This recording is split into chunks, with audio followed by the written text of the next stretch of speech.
All right. Great. azureScapegoat, thank you so much for joining me today. How are you? What's going on?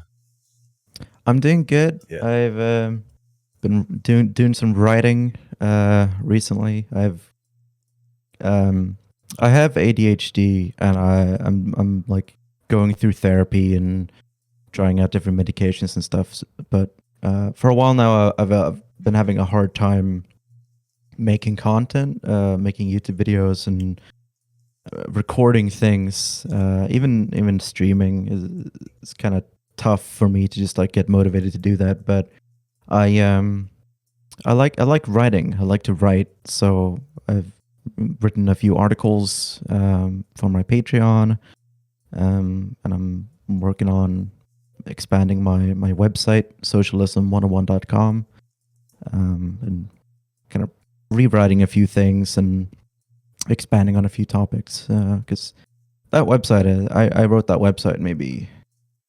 2017.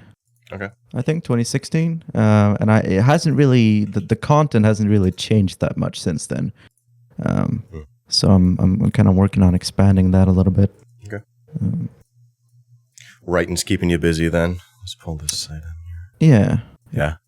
Helps me feel productive. I bet. Well, it's a good looking website here. Yeah. Oh, thank you.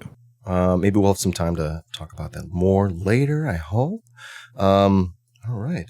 Yeah, so azureScapegoat. One thing I love to start with is like how we know each other. But actually, even before we do that, I like to remind folks that we've, of course, invited azureScapegoat here in the spirit of building leftist unity, strength, and power. And in that same spirit, thank you for being willing to come and chat with us, share your story and your life, and of course, submit yourself to the leftist inquisition.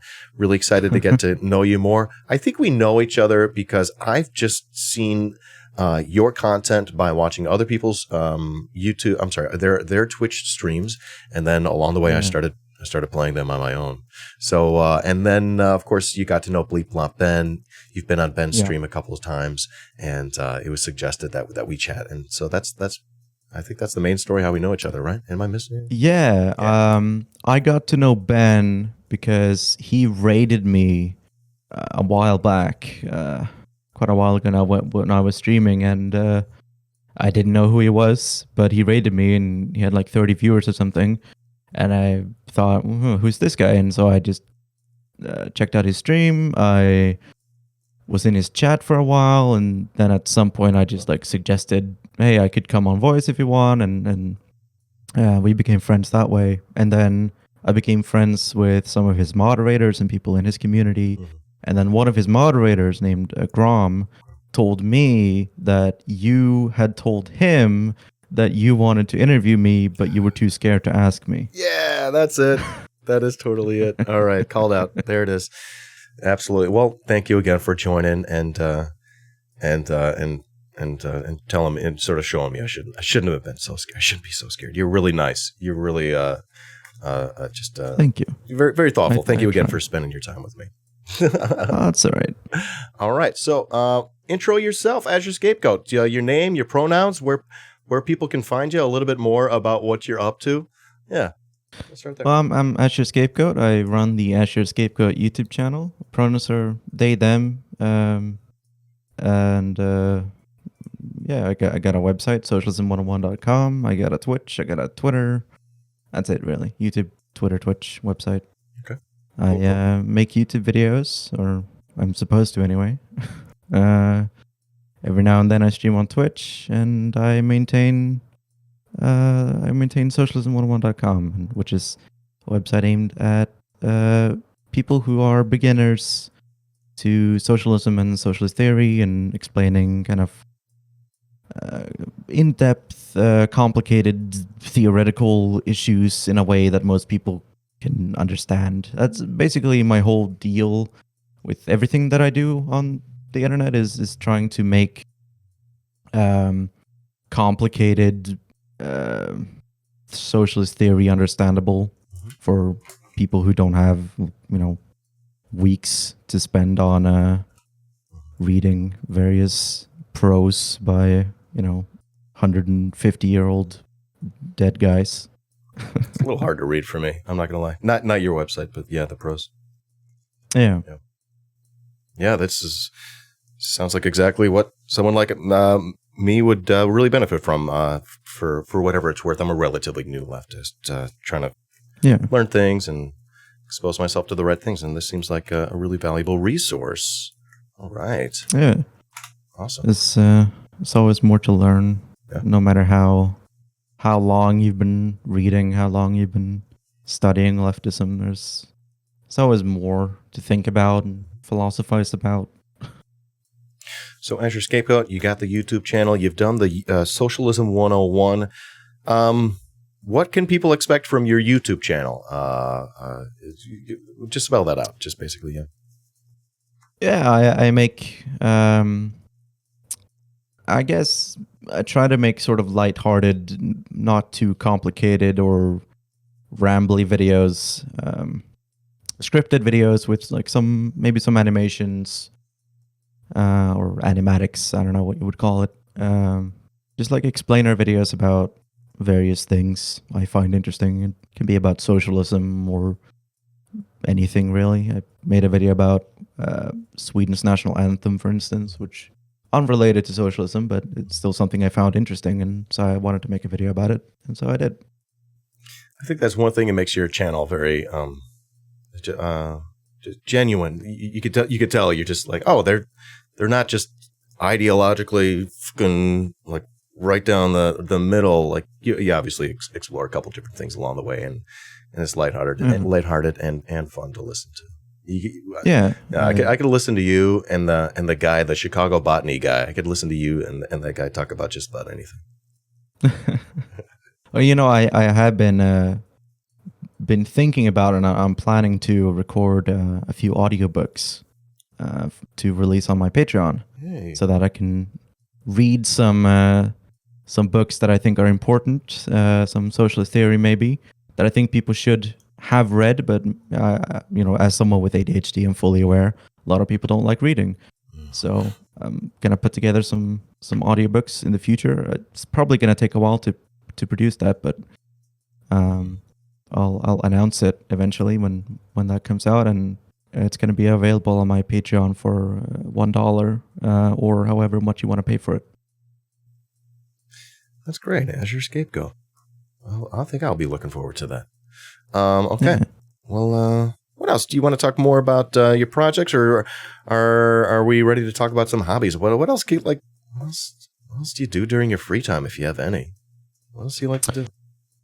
Well, I'm a Paradox nerd. I play Paradox games. Played Hearts of Iron. Okay. Way too much Hearts of Iron. Too much. There's a mod for it now called The New Order: Last Days of Europe, which is just this kind of story-centric alternate universe made by a fantastic group of people, very a bunch of anti-fascists, kind of exploring the concept of if the Nazis had won the Second World War. It takes place in the 60s, beginning in the 60s, but it's from the perspective of more realistic.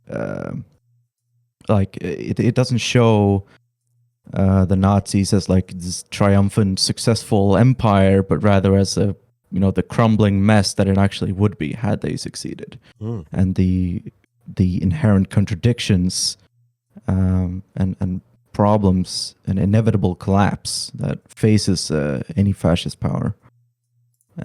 It's very story centric. There's a lot of reading in it. It's very different from vanilla Hearts of Iron, which is mostly focused on the gameplay, but okay.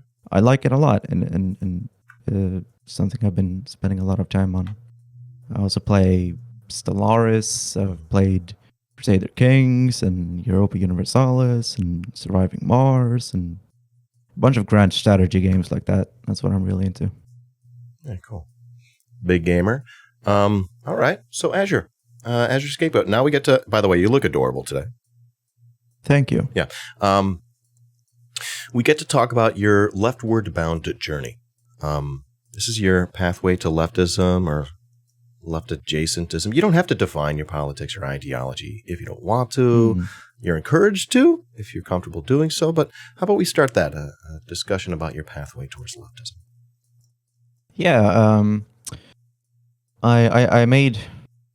I think I've only made one video about it so far, but I made a video called, I think it's called "Am I a Leninist?" Okay.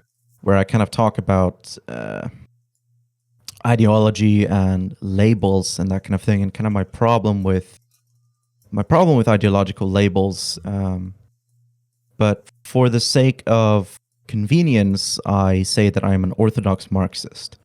That which is kind of a broad category, right? Mm-hmm. Where I base my ideological views on the works of Karl Marx, Friedrich Engels, as well as some of the successors like Karl Kautsky, some of the writings of Edward Bernstein, some of the writings of Rosa Luxemburg, Antonio Gramsci. I was a Leninist, a Marxist-Leninist for a while. I was active in Marxist-Leninist youth organization and the Swedish Communist Party. So I do have some Leninist tendencies, but I don't call myself a Leninist anymore. But my leftward journey, I guess, it's hard to really pinpoint exactly when I started that, but let me think. I know already in middle school, when I was maybe 13, 12 or 13, I remember being interested in like the Soviet Union. Not really for any political reason. I think I just kind of thought it was funny to pretend I was a really ardent supporter of the Soviet Union. I think mostly to annoy my history teacher. And so I would kind of or kind of in a semi-ironic manner ask him to talk about the Soviet Union a lot, which was just a running joke that I had, which I think only I found funny at the time.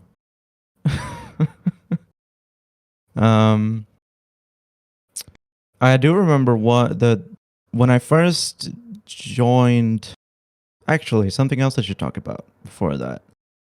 I grew up in a very conservative village, a very small village in the north of Sweden, and you could say I grew up with very backward views on a lot of things, on race and LGBT things, and just very, the environment I grew up in was very conservative socially. Although fiscally, social democratic, which is kind of the how politics works in Sweden. Is in the countryside you have social democrats, but who are largely socially conservative or reactionary, and in the cities you have fiscal liberals and liberal conservatives, but who are socially progressive. So being a progressive socialist is kind of don't really have allies anywhere. But when I was 11, we moved to Gothenburg, where I still live, which is a very large city, second largest city in the country, which was a very stark difference for me, moving from a village of 200 people to a city of 500,000 people. And I started started school there, and I was on Tumblr before that, but starting after I had moved to Gothenburg, I started seeing posts from people talking about issues that I'd never really thought seriously about, like race and LGBT and class to a certain extent, though not a large extent, and feminism and sexism and gun violence in America. I think largely was American blogs that I followed that would occasionally mention or talk about politics. What I think was kind of my first time ever really thinking about anything remotely political. It was maybe when I was 12, 13. And that was my first exposure to politics was Tumblr, and that kind of mostly the social aspect of politics, social injustices. And I, I'd never thought critically about race or homosexuality or transsexuality or anything. Until that point, I'd just kind of grown up in an environment that was very conservative. And I had those views challenged, talking to people on the internet and being exposed to, real gay people, for example, and not just the concept of gay people. So I guess you could say when I first became political, I started out more or less as a social liberal, I suppose, mostly interested in feminism and racial justice and that kind of thing, and not really thinking at all about economics or class or anything like that. Then I think one of the first aha moments I had about class or economics was I don't know if you remember, there was a website called ask.fm. It's kind of like Curious Cat. It's you set up an account and people can send in questions. So I followed the people on there. A few. I don't want to expose anyone, but I followed a girl who was kind of involved in the feminist scene in Sweden. She got a question. I can't remember exactly what it was, but it was something to do with veganism.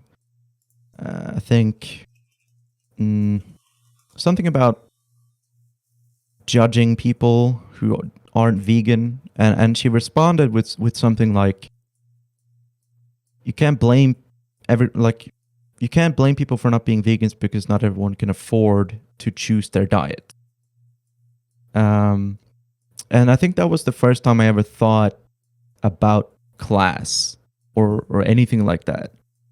I mean, I had a vague concept of like, some people are rich, some people are poor, but I think that was the first time I really thought that, politics is not just about, you choose to be a feminist, you choose to be a vegan, right? It's also about the material aspect, right? It's about the material condition that you live in, which you don't choose, right? Because up until that point, I'd been all full, vote with your wallet, that kind of liberal, right? Like, just boycott H&M or whatever. Like these in hindsight, fruitless efforts about just that politics is about this war of ideas, right? That it's all about convincing, the racist and xenophobe that to not be racist, right? It's all about convincing the capitalists to not be so mean and to be nice to workers in the third world and that kind of thing, right? It was all about just ideas and idealism, right? I guess that's the most best way to put it is without knowing it, I was a Hegelian idealist. I thought it was all about a war of ideas, the dialectic of ideas. You called it a Hegelian idealist? That may be new to me. Hegelian. So Hegel was German philosopher, I guess you could say, who had a concept of dialectics, which is a Greek word about dialogue, and how the ancient Greek concept is about how a dialogue between two people having a discussion or a debate about something. You have one person on one side who has a thesis, and then you have another person on another side who has a synthesis. And their dialogue creates a synthesis, which is a merger of the two opposing ideas into a new idea. That's the ancient Greek philosophical concept of dialectics. Hegel took that and kind of his theory was very simplified because Hegelian dialectics is a whole thing. It's about the entire world and society and the economy and politics and everything is dialectics. And it's all about opposing ideas. It's all about, freedom versus slavery are ideas, right? And it's all about them clashing with each other and this great debate in society about, slavery, for instance, or about religious freedom or whatever it is. Hegel thought it could be applied to anything, right? Everything is about the clashing of ideas. And that society moves forward when one of the ideas wins out and incorporates aspects of the other one, or the two ideas are merged and a new idea is found, the synthesis is found. And that's the basics. The Hegelian dialectics forms the base for what we call material dialectics, or dialectic materialism, which is the Marxist concept, where Marx argued that instead of everything being about ideas, it's all about material conditions. I don't know. I guess I could keep going, but I'm kind of getting sidetracked here. It's all good shit. Okay, so, oh gosh, oh boy, yeah, you're spelling out a lot of things that I've been learning about. But honestly, hearing you say it to me first person, I seem to be really learning it and getting it really good. That's good. Okay, so yeah, here's the thing as well. I need you to know that I really look at this as us planting seeds today, and I'm crossing my fingers that we can look forward to future visits from you. We're not going to change the world with a 1 hour chat. We're getting to know you. We're introducing you to my community, etc. And I'm hoping, of course, we'll be able to dig in more. So we're planting seeds right now, and those are like really good seeds, and I'm just looking at the time, and I hope you have enough time. We've booked you for an hour. I want to try to keep it to that, just to for you. I don't have a hard stop, but okay. How about this? Let's sort of like pin that right there, because that's just all really good stuff, and I honestly could just let you go on, and it would be wonderful, right? It would be great content, but I do have a little bit of an interview here, and I'd love to continue to ask more specifically about your leftward bound journey, because I'd love to continue talking about material dialectics and Marxism, and I thought I learned about material dialectics from Marxism, Maoism. I guess that came before Mao, huh? I was confused. Yeah, Marx came before Mao. Yeah, no, for sure. What was Mao's? How did Mao evolve things? What was his? Well, Mao, I guess you could say, Mao viewed himself as a Leninist first and foremost. Yeah. He took the ideas of Lenin and to him he applied Leninism to China to make Leninism work in China. He didn't set out to create a new ideology that would, be for the entire world to follow China's example. He originally set out just to take what worked in Russia, tweak it, and apply it in China, which, worked in some aspects and really did not work in other aspects. Yeah. But he wrote a book called On Contradictions, which, if I remember correctly, it was written in order to explain the concept of dialectic materialism to soldiers in the army, the Red Army. It wasn't. I don't think it was called the People's Liberation Army yet. I think it was still called the Chinese Workers and Peasants Red Army or something. But it was written for soldiers, so it was sort of his way to try to explain the philosophical concept to people who hadn't done a lot of, theory reading yet. So On Contradictions, although I'm not a Maoist, it's actually a book that I recommend now or then to people to understand dialectical materialism. Awesome. Okay, Azure Scapegoat. This is all wonderful. Honestly, I'm really enjoying the chat, but I'd love to keep digging in. Okay, along your way, we talked about a lot of different things. We touched on you were on Ask.com, and I think this really stuck out to me. And yeah, you asked about veganism, and it's sort of you had like a shift, like a view shift moment. The way that you look at the world, you're like, okay, some of these problems are, you got to take another step back and ask about the class analysis there, and realize that not everyone could be a vegan because they can't afford it. They literally, I mean, some people live in like food deserts, etc. But yeah. That's a really great moment to point to. I'm sorry, go on. Yeah. Just the fact that it's not just all about personal choice, and this idea that politics can also be about things that you can't choose, right? Because, I just been used to the concept that like everyone, you choose whether or not to be a homophobe, you choose whether or not to be a racist, but you can't choose whether or not to be poor, right? So I guess that was kind of my aha moment. Awesome. I have another distinct memory. I was walking home from school from the tram stop, and on one of those electric what do you call them? Like electric power boxes things on the streets. Like a scooter or someone. No. Okay. Just like a power box, transformer thing. Someone had spray painted the logo. It was a star with a raised fist in it, and underneath it said rku.nu, which was the website for the Revolutionary Communist Youth organization in Sweden. And I went to the website. It was, as far as I remember, it was free to join. Or the first month you didn't have to pay membership or something like that.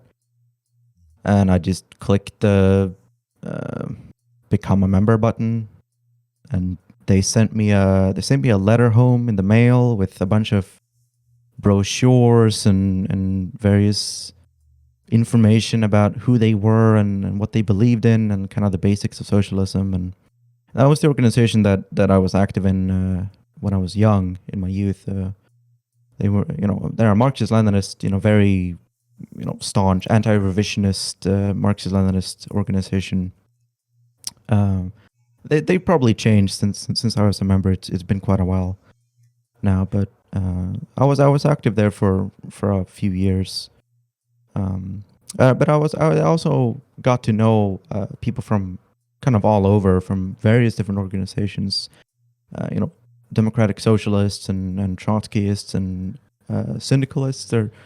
There's a syndicalist youth organization that's pretty active in Gothenburg that, I met a few of them. We had like a pub nights where we'd, just buy a bunch of alcohol and, we'd raise money for the organization and just have a fun time and listen to music and stuff. And I hung out with a lot of different people with a lot of different ideas about, society and socialism and stuff. And I guess just over time, I became kind of disillusioned with Leninism. It's a long story, I suppose, but over time, I started reading. I started reading a lot more theory on my own, and not just reading, the Leninist interpretations of Marx, but actually reading Marx firsthand. And I guess I didn't become an anti-Leninist, but I just kind of wanted to take that step back and be more open to other leftist tendencies and find good ideas more broadly across the spectrum, right? So not completely dismiss Rosa Luxemburg, for instance, just because she had critiques of Lenin, right? But to allow myself to read what she wrote and incorporate her beliefs and interpret them for a modern period, and try to understand her perspective and use that to evolve my own understanding of the world and socialism, which is kind of why I've called myself like a generic Marxist, or just there's a word for it, but I forget what it is now. Like a non-denominational. That's it. Non-denominational Marxist or non-denominational socialist. As a joke, I've called myself anarcho-Marxist syncreticist. Just because I've had chats with American Johnson from Non-Compete, and we've had a very long. We had a 5-hour long discussion about Marxism versus anarchism, which is on my YouTube channel for anyone who has 5 hours to waste. And we agree on much more than perhaps I initially thought that we did. So yeah, that's kind of my general trend has been toward opening myself up to leftist tendencies and ideologies that I had initially dismissed because they weren't in the box, right? I'd assigned myself a box, and that box was Marxism and Leninism, and everything that wasn't inside my box I didn't touch. I didn't want anything to do with it, because I wanted to fit in to this ideological box. I wanted to be pure anti-revisionist, and I wanted to follow the true enlightened science of Marxism Leninism, right? So I guess you could say I'm an anti-boxist. That's what I am now. Anti-boxes. And I encourage everyone to read books from all across Marxism and anarchism, and read Kropotkin, read Makhno, read Lenin, read Luxemburg, read Mao. Read something from everyone, right? Decide for yourself what ideas are worth keeping and which ones aren't, and don't confine yourself to a single box. That's my main message, I think, to leftists. It's great stuff. I find if you confine yourself to a box, sometimes it's just it just makes you more skeptical of other things than you are skeptical of your own things. It's just sort of if you could boil it down, it's just sort of that. It's just you need to look at everything with maybe a similar amount of skepticism. Yeah. Beautiful stuff, azureScapegoat. Yeah. Thank you. I was going to ask what your #BeBest advice would be for young leftists, or a younger version of yourself. Would it be that? Would you want to throw something else in there? And I'm just going to pause really quickly and say hello, ADT. Thank you for the raid. Hello, Raiders. Really good to be with you. Talking today with azureScapegoat. If you're with me already, make sure you follow ADT. A Difficult Truth is a really, truly wonderful content creator. Big brain, big heart. We love ADT. All right, Azure. Yeah. Well, what else? What else would you share in terms of advice-wise for a young leftist, for just a young person, or of course, if you already gave me the goods, we could skip this. Yeah, I mean, if what you're looking for is to understand theory, then sure. I guess shameless self-promotion. On the homepage, or if you go to socialism101.com, on the homepage there is a reading guide, which links to a Google document. And it's basic reading guide for beginners. It's got a list of a bunch of different books, as well as links to where you can find books and read them for free on the web. If you don't, if you really want, paper books, then you'll have to find those on your own. But these just link to various websites where you can find them online. I like how it says Chapter 1 of Capital. I would if you said the whole book, I would have been like, this is a terrible list. You need to work on it again. Yeah, I absolutely agree. Not that I've read it, but that's the point. I'm not gonna. But chapter 1, now we're talking. Now we're talking. Yeah.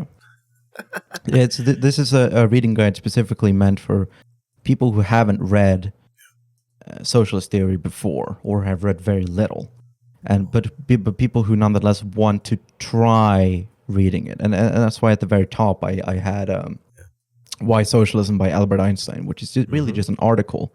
It's not even a book, but it's an overview of socialism versus capitalism, and it's written in a way that basically anyone can understand it. It's just a very basic explanation and basic overview of social, or really it's about the problems of capitalism and how socialism can be a solution to it. And yeah, it's just an article written for the monthly review, but I think if you're getting into theory, that's a good first thing to read, I think. And I think kind of progressively as you go further down the list, the books kind of get longer, but I tried my best to make it, a very, very easy, very soft start,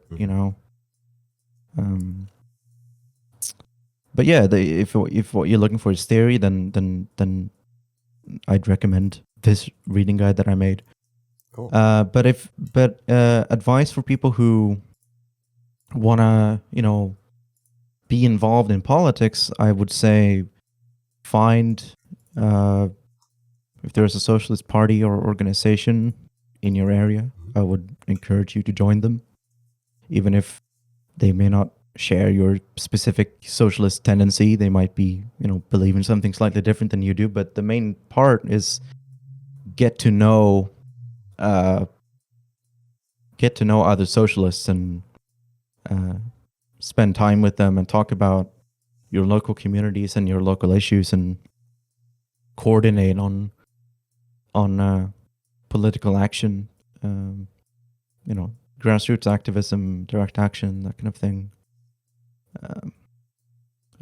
In America specifically, most people don't bother going to city council meetings, for instance. Very few people do.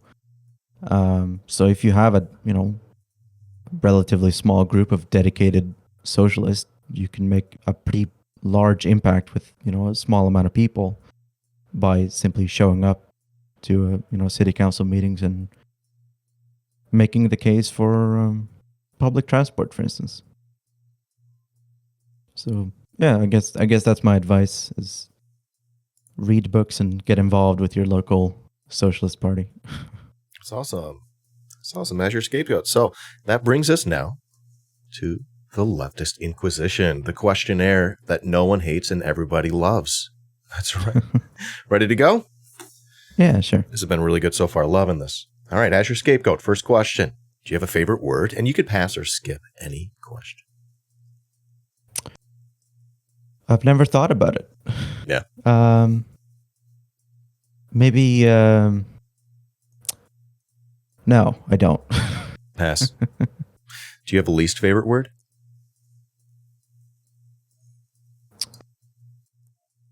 No, I'm pretty good. I know a lot of people don't like the word moist and stuff, but I don't think I have a least favorite word. No.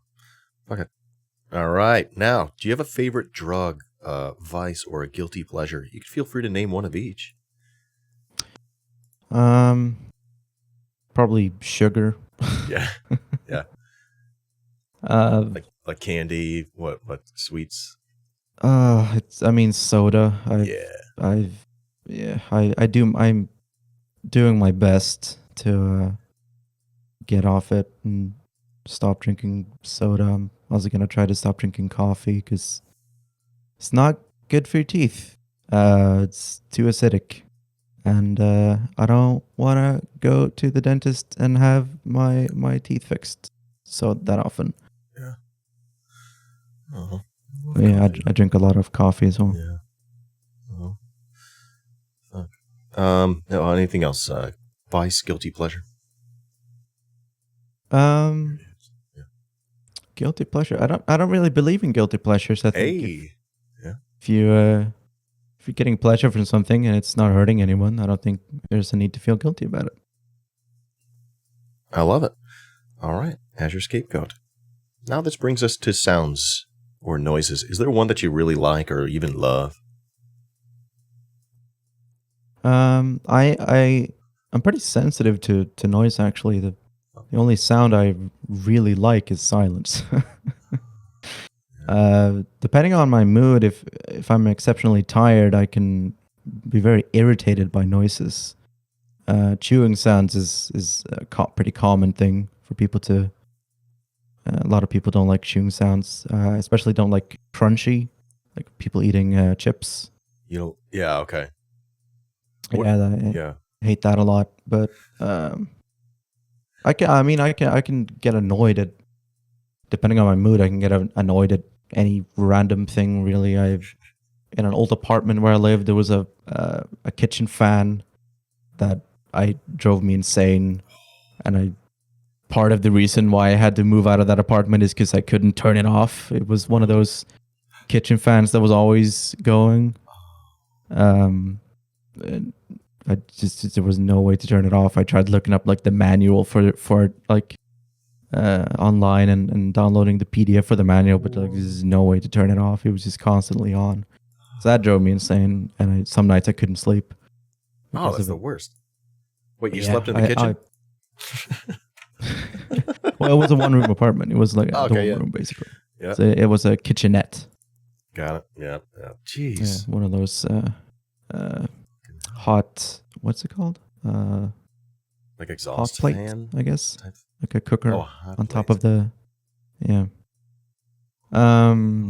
I've been outside, and then across the street, there was a woman carrying a bag with, like, I assume like 2 or 3 wine bottles in it, and just the sound that they made, like hitting each other, really annoyed me. And it's just stuff like that. Like, if I'm really tired, if I woke up on the wrong side of the bed, noises can just ruin my day. Just breaks my heart that the wine is wasted. Yeah. Sad. Oh, a baby crying. Someone in chat, Banana Man said. Yeah. Babies. That's terrible. Ridiculous with the babies. All right. On to the cheese question. I believe you get one answer to this question because you were not raised in France or Wisconsin, unless I'm mistaken. So you get one answer. What's your favorite cheese? Unless you break the rules, you get one answer. I guess Brie. Brie. Yeah. Yeah. I love the cheese question. I love it. All right. Now, as your scapegoat, if you were reincarnated as a plant or a non-human animal and you could choose, what would it be? I guess I'll be on brand and say a goat. Yeah. I like goats. I think they're cute. They are really cute. Yeah. We had a goat when I was growing up. And a horse and ducks and a bunch of animals, and our neighbors had animals. But goats are cool. They hang out. They're pretty social. Like a lot of animals, barnyard animals are much more social than we think of them. It all depends on how they're raised. I mean, if you take a pig, a newborn pig, and you raise it as you would a puppy, and you let it live with you as a dog would, and you treat it like a dog, it's gonna behave exactly like a dog does. It's gonna be social. It's gonna run to the door when you come home and greet you, and it's gonna want to play, and it's gonna be like a dog. And pigs, in general, are more intelligent than dogs, and general ways that we measure intelligence, which is pretty human centric and about how willing they are to do what we ask them to do. But yeah, like pigs are domesticated animals, and just like dogs are, and they're they can be very social and very friendly, as can cows and sheep and all barnyard animals that we don't think of as pets, but they can totally be like pets if they're raised to be. And yeah, I grew up around lots of different kinds of animals, so I've always I'm a big fan of all animals, really, and nature in general. I'm a hippie like that. Love it. Okay. Now moving on. If if you went to heaven at the end of your life, and then God was there, what would you like to hear God say to you? The question reminds me an interview with it wasn't an interview, it was a discussion. Stephen Fry and I believe a bishop from the Church of England, and I think the bishop asked him something like, if you died and you did, you found out that God was real and you saw him, wouldn't you throw yourself down on your knees and beg for forgiveness and beg for entrance into heaven? And Stephen Fry said something to the likes of, I think if I met God, he would have to be the one asking me for forgiveness, because if he is this omnipotent and all-powerful being, then how could he allow the suffering of the world to exist? How could he allow for so much suffering? And some religious people will say it's a test. It's to but if he's omnipotent, he wouldn't have to test us. He would know who is worthy. He would have no need for tests. And giving cancer to children is a wicked test. Even if he did need to test the morality or test the faith of people, letting children starve is just an objectively evil thing to do. So I guess that's it. If I died and I found out there's a God, I would probably ask him what the fuck is up with giving children cancer.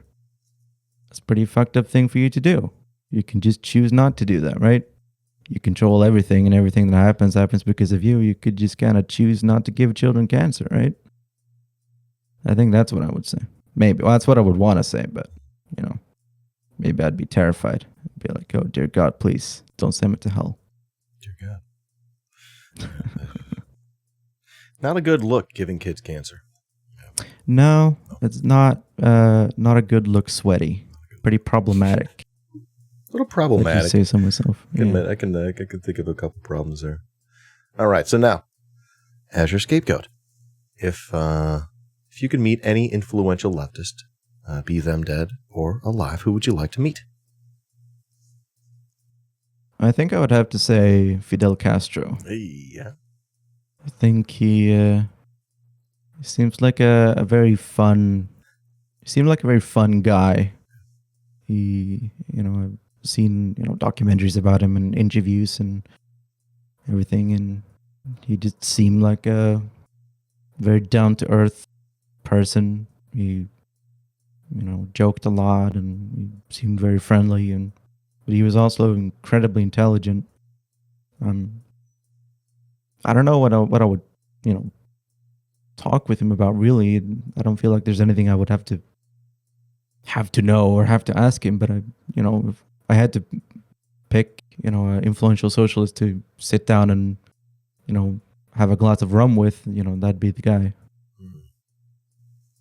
Delicious rum. Well, the next question was about a hypothetical conversation that you could have. If you want, we could pass on this, and otherwise you can imagine any hypothetical conversation going any way, and I don't know, how might it go? We could pass. There was I think it was I think it was a YouTube video actually. I believe it was made by a group of Mexican Trotskyists. He made a movie where, I guess like a short film where Trotsky went back in time and had a conversation with Karl Marx. And he talked about how the first country to establish socialism wasn't England or France like Marx had predicted, but Russia. You know, a backwater agricultural near feudal society, completely opposite to Marx's idea, which was that the socialism would emerge in the countries with the most advanced means of production. The most technologically advanced countries would be the ones to achieve socialism first. And to an extent, the socialist movement, the socialist, the workers' movements and the socialist movements did emerge in those industrialized countries, but where they first succeeded was in Russia. They'd never succeeded in overthrowing the advanced Western nations because they were so advanced. You know, they were able to suppress the workers' movement, and you know the left and the West had to settle for concessions instead of an overthrow of the class system, as Marx had predicted. But yeah, I don't know. Maybe I would talk to Marx. Maybe I would tell him what happens in the future and how his ideas inspire millions, and maybe his thoughts and on that. But I'm not sure. I mean, I don't want to come off like I think of Marx as some kind of prophet or anything who just had perfect ideas about everything, and if he was alive now, he would know exactly what to do. You know, like I think he was the first guy who. I think he was the first guy who figured out how class society works, and you know, he was the first person to write about it really, and you know, he was the first socialist to break away from utopianism and idealism, but I don't think he was, you know, a prophet in that way. I think he kind of like a scientist, right? You know, like Einstein was the guy who discovered relativity, but relativity still existed before Einstein. Like the theory still, you know, was true. You know, the laws of the universe were the same before Einstein, and gravity was a thing before Newton, right? And in that way, you know, the dialectical materialism was, you know, a truth of class society before Marx wrote about it. He just happened to be the one who wrote it down. But yeah, I mean, of course, he was an intelligent person, but he got things wrong. He made predictions that were wrong. He had wrong opinions about certain things. Yeah, that's it. All right. AzureScapegoat. Yeah, that's fascinating. I love it. All right. Well, this brings us to a favorite leftist book or author, and you seem very well read, so feel free to give a few suggestions, whatever is off the top of your head.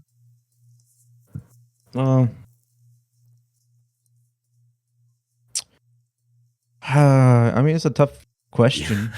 Sorry.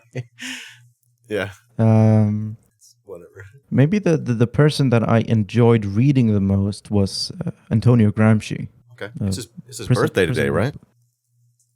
Maybe? I heard it was his birthday, or maybe anniversary of death. Ooh. Okay. Yeah. I enjoyed reading Gramsci. I wouldn't recommend anyone read Gramsci before they read, you know, Marx, because Gramsci was a Marxist. His ideas were based on Marxism, so you know, it'd be kind of like watching the sequel to a movie before watching the original. But I enjoyed reading Gramsci, and anyone who hasn't, I recommend reading him. Maybe Gramsci is like the Terminator 2 to Terminator 1. As you know, many people prefer Terminator 2. But there are always the purists. They're not contradictory. Gramsci builds on Marx. He doesn't replace Marx, of course. Another author that I read, actually not a socialist, social democrat, an economist, is South Korean. His name is Ha Jun Chang. He wrote a book called Bad Samaritans. I think the full title is something like Bad Samaritans, The Myth of Free Trade or something like that. He wrote another book called 21 Things They Don't Tell You About Capitalism or something like that. Okay. And it's enjoyable to read. He's a good author. He doesn't write very abstractly. He doesn't write for an academic audience. He writes for normal people, and I always appreciate that. It's always easy to recommend books that aren't too academic and don't use too many needlessly complicated words. And I enjoy Bad Samaritans because it talks about modern day imperialism and neocolonialism. I mean, he fundamentally, I disagree with him because he's a social democrat. He still believes in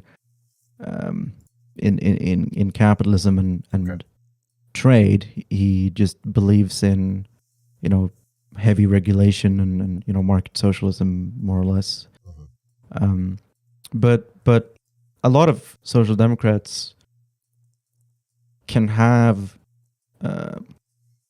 good critiques and analysis of capitalism and free trade without kind of reaching the correct conclusion at the end. Yeah. They kind of stumble near the finish line. I think Ha Jun Chang gets very close to the revelation that capitalism needs to be ripped out, roots and all. Would be a great guest on the Daily Show or on Last Week Tonight with John Oliver. Yeah. That's the thing about these things, about this, our neoliberal media, is that it sort of delivers you to this place. It's like I always call it a moving walkway, and it leads you left, but it just leaves you there, and you got to complete the analysis. You got to look at what all these things are sort of pointing around, because they fail the analysis. They fail the test of analysis, which is pointing at the central issue or, main central issues. Although this sort of does, it points at the central issue, but still they're a SOCDEM. It's like, what? Come on. How can you be so close from not and not connect the dots? Okay, but whatever. Well, it's a bit of a return to traditional, Adam Smith, David Ricardo capitalism, and a rejection of neoliberalism. And I think that's why it speaks to me, is because it is a harsh critique of neoliberalism, which is the current prevailing system of mode of capitalism since Reagan and Thatcher, the Cold War.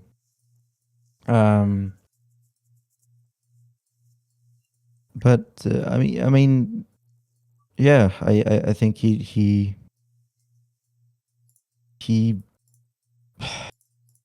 I don't know. I mean, he's an economist, right? That's what he's educated in. He's not a philosopher or a political theorist. He fundamentally, he's an economist, and he's been educated in economics, which, if you've ever taken economics courses in university, it's not about it's not about economics. It's about capitalism. It's about markets and free trade, right? And the mechanics of those things.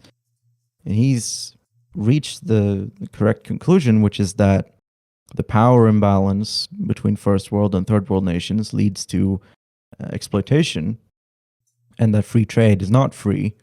Free trade is coercive. He just hasn't made the connection that capitalism and private ownership of the means of production in and of itself is is exploitative. But it's a book that I've recommended before. I don't think there's necessarily anything wrong in the book itself. I just know that the author is not as much of he's not a Marxist, right? He hasn't. But Bad Samaritans. I've read it. I think it's a good book for people who want to understand how the first world exploits the third world, and the ironically, him being a social democrat, that's the fundamental issue with social democracy, and Sweden, the Nordic model of socialism, like Sweden, Denmark, and Norway and such. The fundamental problem of social democracy is that they rely on cheap offshore labor, right? They rely on factories in Bangladesh and India and Cambodia and Nigeria and Ghana and Ethiopia,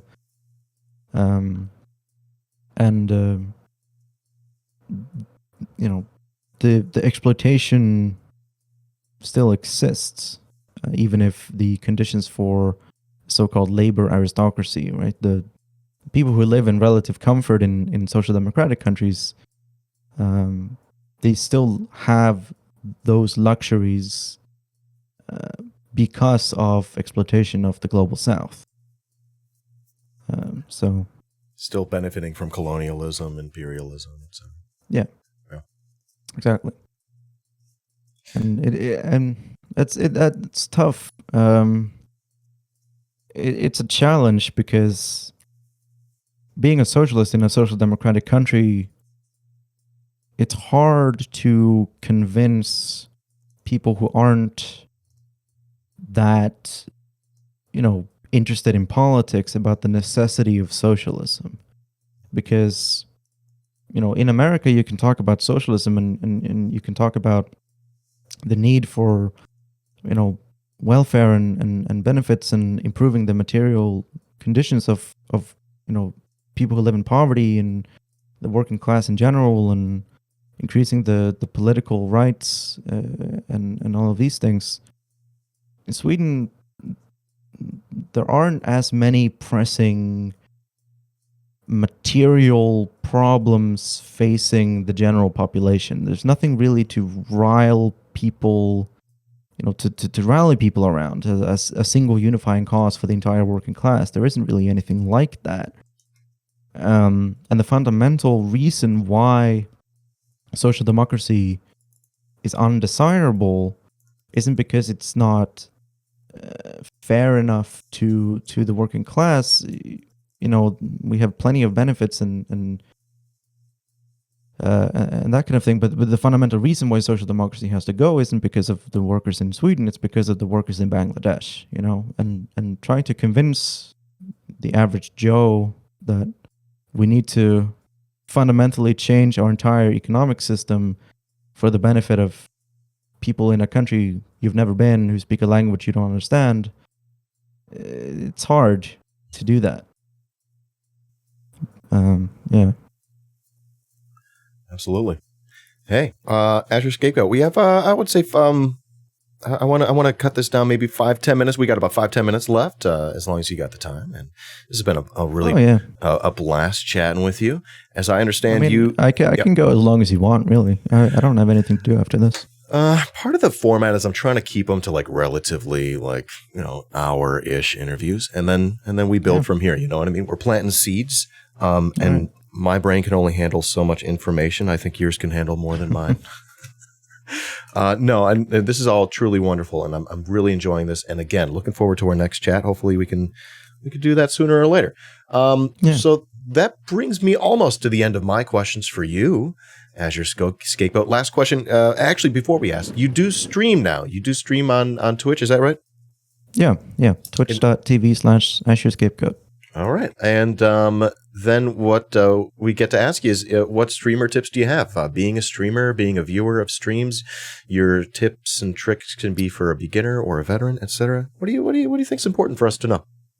Anyway. Well, The streamer that I that I know the best is Ben. He's the Twitch streamer that I've spoken to the most.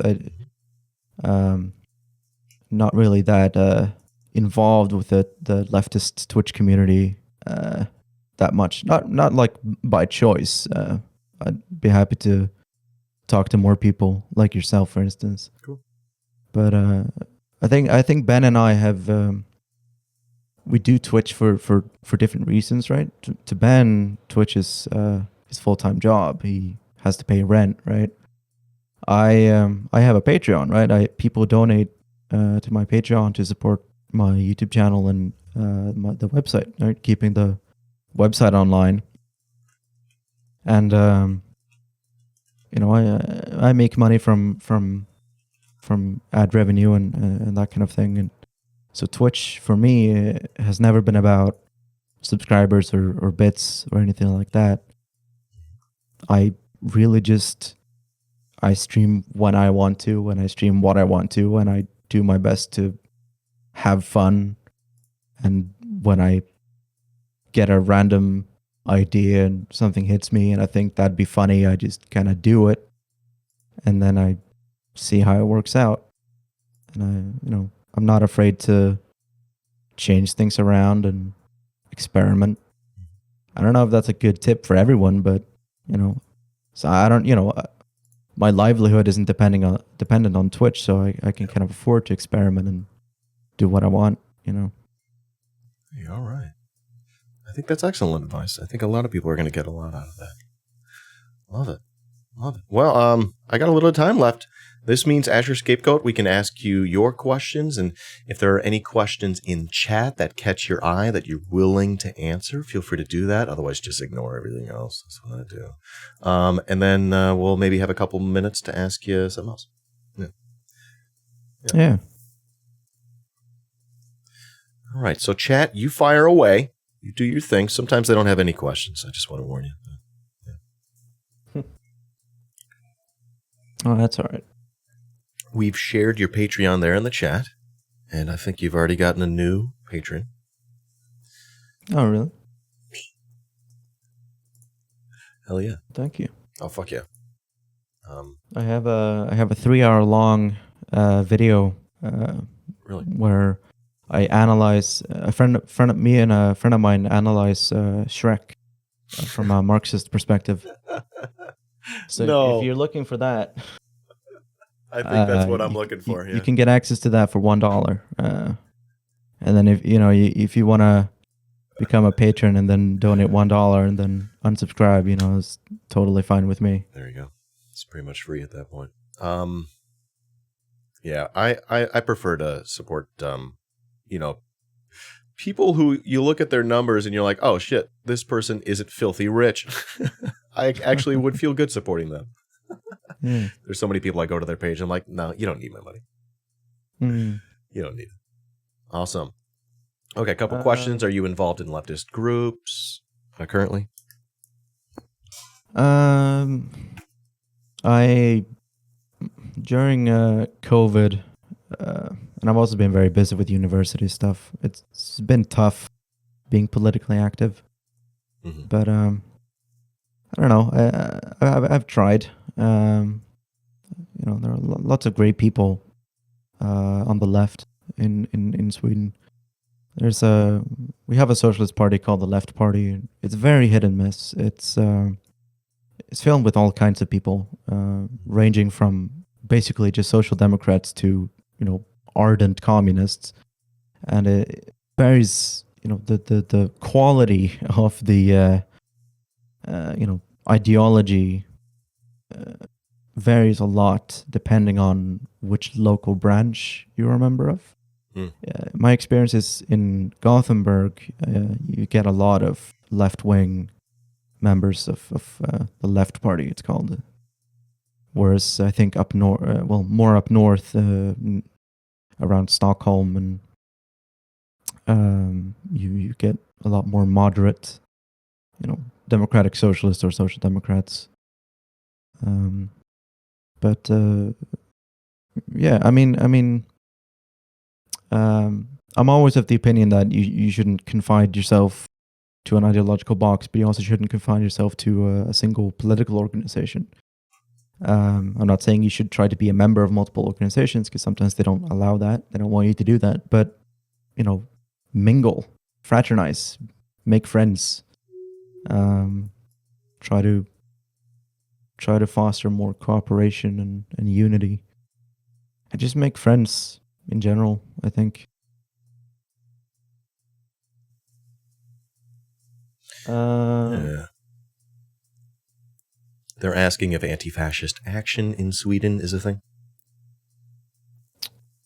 No, not really. I don't think so. Not to a significant extent, anyway.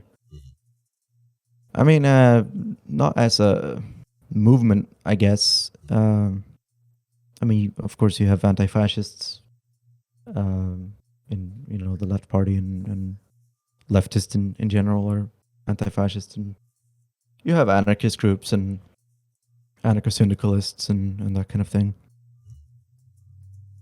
Of course, and there are large counter protests whenever neo-Nazis or whatever show up and want to do a march or something. So there is anti-fascism, but Antifa as with that symbol and don't really exist. I don't think. I mean, I'm sure there are some, but not really widespread or anything like that. All right. Well, as your scapegoat, I got to say, this is actually a perfect time for us to wrap things up. Actually, no, hold on. We got time. I want to ask. If you got time, I got time. What's grinding your gears? As your scapegoat, we got a little time. I don't know. What do we say? 5 minutes? Let's do 5 minutes here. Yeah. Well, what do you mean by grinding my gears? I don't know. So, what's on your mind these days? Separate from what we're chatting about, anything in the news, or just that you're just thinking about these days. Like, what's grinding your gears? And we can pass or skip, of course. I guess something I've been thinking about is complacency in American politics among social democrats and Bernie bros and that kind of thing. Oh, I don't care about that. Some complacency amongst sort of like the left, the Dem sock Dems. Yeah, I mean, I've seen Alexandria Ocasio-Cortez and people who are really into her, and people who have kind of lost a bit of the energy, I guess, that they had when Trump was president. That maybe they're a little bit more okay with children in cages so long as it's Biden that's running them. And just in general, I've seen kind of the political. I don't know. I've seen less activity among the general left in America after Biden took office. It might just be me, but it's definitely a feeling, something I've been thinking about recently. Have you ever seen Top Gun? Do you think we've lost that love and feeling?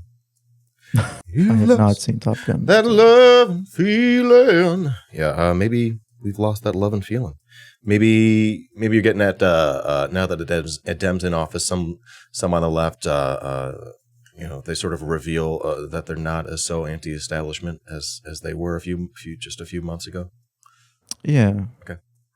Yeah. A Dem being in office sort of makes them complacent. Yeah.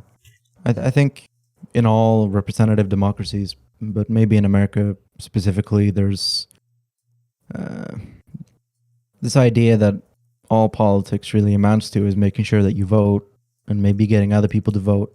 And then when it's not election season, there's no politics to do. There's no work to be done.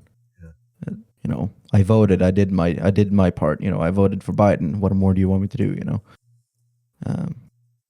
But politics is mostly not about voting, right? Like most political work is done outside in my opinion. Especially for the left, it should be. Yeah, maybe the left is sedated by whatever they sedated Biden with. You know what I mean? Yeah, maybe. All right. Okay, that's definitely be something. I consider that a seed planted right there, and I just sort of like take notes along the way just so I can pay attention, and because otherwise the chat annoys me or whatever. But or my cat steals my attention. But we planted a lot of seeds today, and I'm honestly, I love the chat, and I really, really enjoyed this time that I got to spend with you, getting to know you a little bit more on a personal level as your scapegoat. This is absolutely a pleasure. Again, we invited you here in the spirit of building leftist unity, strength, and power. You were an amazing guest in that sense, and just thanks again. Really looking forward. Hopefully, we can do this again. All right, thanks again, buddy. Yeah. Of course. All right. Well, with that, as your scapegoat, peace, solidarity. See you next time. Peace out. Whoops. Okay, that's okay. That's not my end. It's not broken. See you, bud. As your scapegoat. Oh my gosh, that was great. Oh, as your scapegoat. I've got the itchiest nose in the world right now. I've got that Hey, YouTube, you're watching a clip from my Twitch channel, twitch.tv/iDanSimpson, where you can follow for free and subscribe for only $5 a month. Thanks for watching.